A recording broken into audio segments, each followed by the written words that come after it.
নমস্কার বন্ধুরা, আমি রিক্তাস গার্ডেনের পক্ষ থেকে রিক্তা বলছি।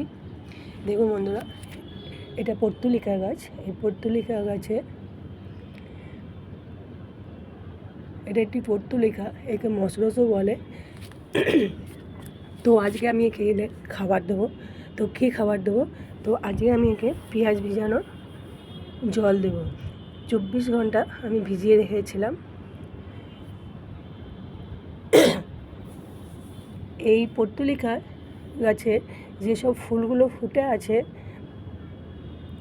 আগের দিন যেগুলো ফুটেছে, এই ডগগুলো যদি একটু কেটে দিন, তাহলে এ কী হবে, পাশ থেকে আরও ব্রাঞ্চ বেরোবে। এই পর্তুলিকার যদি বীজগুলো যদি রেখে দিন, এই যে ফুল ফুটে গেছে সেই সব বীজগুলো যদি রেখে দিন, তাহলে এই বীজ থেকে কিন্তু চারা তৈরি হয়।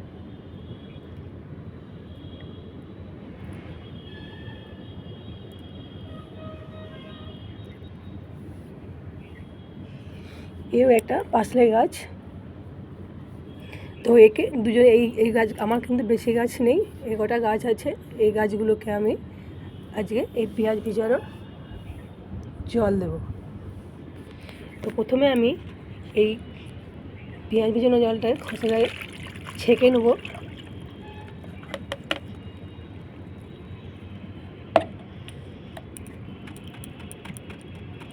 যেহেতু আমার বেশি গাছ নেই, তাই 1 লিটার এর সাথে আমি মাত্র হাফ লিটার জল দিয়ে মিশিয়ে এ কটা গাছকে দেব। তো আমি জল নিয়ে এসেছি। তো পুরো 1 লিটার জল আনিনি, এই মগগুলো কিন্তু 1 লিটারের জল। তো আমি এখানে হাফ লিটারের মতো জলটা দিয়ে দেবো। পুরো জলটাই দিয়ে দিয়েছি।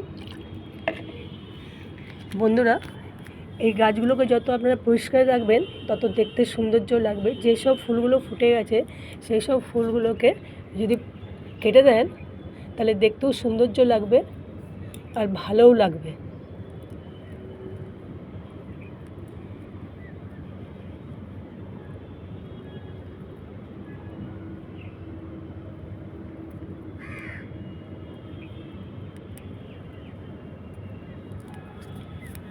তো বন্ধুরা, আমি আজকে এই পেঁয়াজ ভিজানো জলটা দেব।